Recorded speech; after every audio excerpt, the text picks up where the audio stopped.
अकबर एक आक्रांता था, मीना बाजार लगाता था और वहां से सुंदर महिलाओं लड़कियों को उठाकर ले जाता था, उनके साथ दुष्कर्म करता था। इसलिए अकबर महान नहीं हो सकता, दुष्कर्मी कभी महान नहीं हो सकता। जो हमारी पुस्तकें लिखने वाले होंगे या जो पाठ शामिल करने वाले होंगे, उनकी मानसिकता ठीक नहीं होगी, यानी गुलामी की मानसिकता होगी, इसलिए वो शामिल रखा होगा। तो मैं हमारे साथ में राजस्थान के शिक्षा मंत्री है जो कि लगातार तमाम बयानों को लेकर सुर्खियों में और बहुत सारे बदलाव कर रहे हैं इस समय राजस्थान के अंदर एजुकेशन के अंदर। हमारे साथ में सर, पहले सूर्य नमस्कार को लेकर आपने एक बहुत बड़ा बदलाव किया, सूर्य नमस्कार शुरू किया, एक विश्व रिकॉर्ड किया। कल आपने एक बयान दिया जो कि काफ़ी सुर्खियों में है अकबर को लेकर। क्या लग रहा है सर, इतने टाइम से लगातार एजुकेशन के अंदर अकबर को लेकर पढ़ाया जा रहा है, कहाँ कमी रह गई या क्या कुछ लग रहा है आपको? देखो, आप और हम पढ़े हैं, तब भी अकबर को महान बताया जाता था। और मेरा मानना है, और इतिहास इस बात को कहता है कि अकबर एक आक्रांता था, मीना बाजार लगाता था और वहां से सुंदर महिलाओं लड़कियों को उठाकर ले जाता था, उनके साथ दुष्कर्म करता था। इसलिए अकबर महान नहीं हो सकता, दुष्कर्मी कभी महान नहीं हो सकता।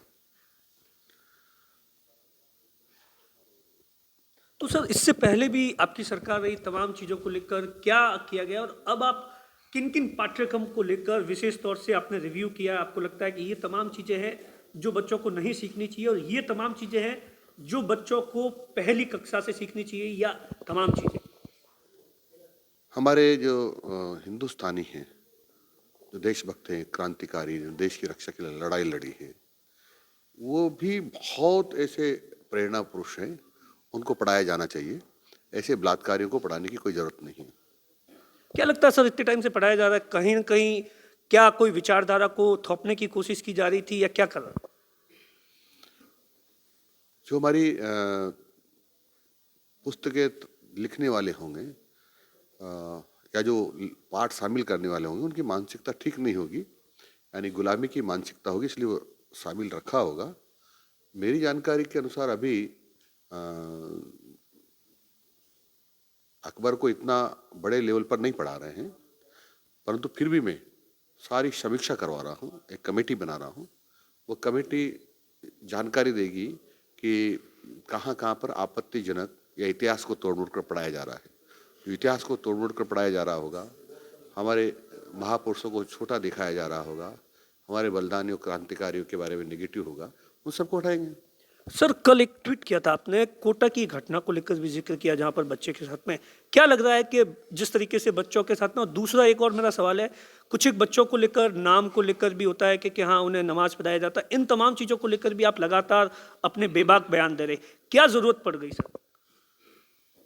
देखो, ये विद्यालय विद्या के मंदिर हैं। यहाँ बच्चे, जो छात्र हैं, वो अच्छे नागरिक बने, ये हमारा कर्तव्य है। और इसलिए यहाँ इस प्रकार की चर्चाएं, काम करना, लौ जिहाद के बारे में, धर्मांतरण के बारे में चर्चा करना या उनको कराना, ये ठीक नहीं है। और जो इस काम में शामिल रहेगा, उन सब के खिलाफ सख्त कार्रवाई करेंगे। कांग्रेस कह रही है कि आप इस तरीके के बयान इसलिए दे रहे हैं कि लोकसभा चुनाव ऊपर है, इसलिए आप तमाम तरीके से कहीं ना कहीं पोलराइजेशन करना चाहते हैं।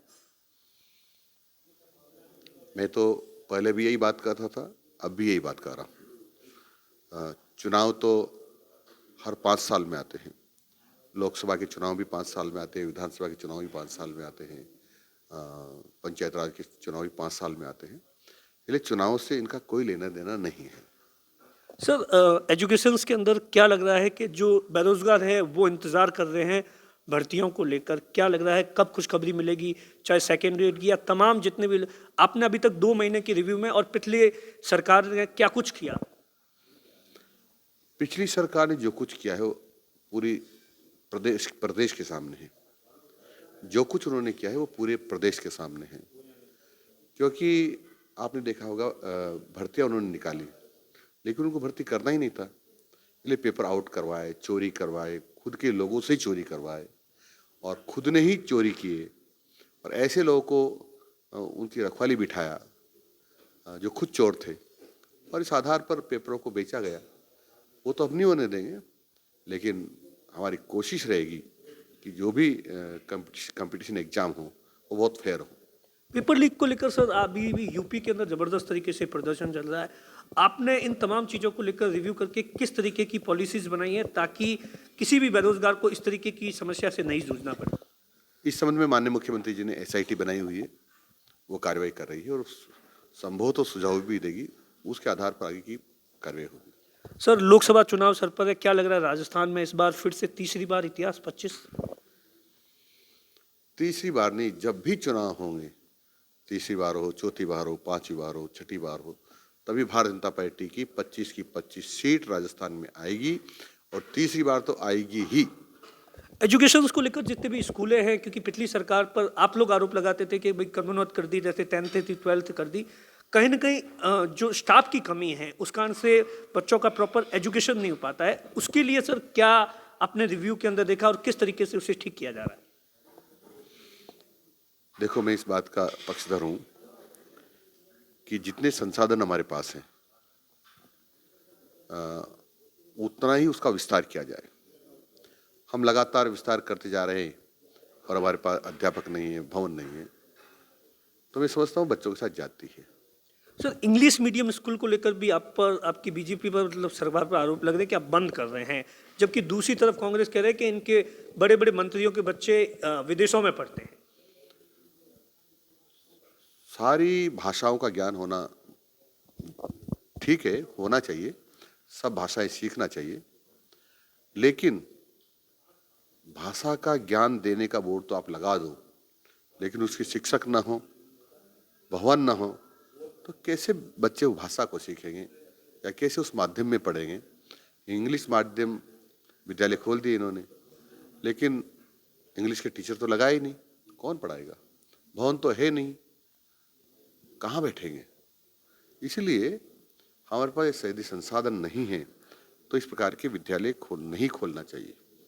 इसके कारण से बच्चों के साथ अन्याय होता है, क्योंकि वो हिंदी विद्यालय से टीचर उठा के लाएंगे तो वहाँ भी अध्यापक कम होंगे, और अंग्रेजी माध्यम में लाएंगे तो वो अंग्रेजी माध्यम से पढ़े ही नहीं, तो कैसे अंग्रेजी पढ़ाएंगे? सर और क्या आने वाले दिनों के अंदर एजुकेशन को लेकर, पाठ्यक्रम को लेकर चेंज होने वाला है? पॉलिसीज को लेकर, जो तबादला नीति को लेकर तो आपने कहा कि हाँ चुनाव के बाद होगा, क्या क्या चेंज होने वाले हैं मेजर अगले 1-6 महीनों में? देखो, हम तो कोई चेंज करना नहीं चाहते हैं, लेकिन जो अच्छे नियम कानून पहले से बने हुए हैं उनकी ढंग से पालना करवाएंगे, ताकि कड़ाई से पालना करवाएंगे तो अच्छे जो कानून नियम है उससे शिक्षा का स्तर बढ़ेगा। आप सुन रहे थे शिक्षा मंत्री मदन दिलावर को। दिनेश बोरा, बाड़मेर, आज तक।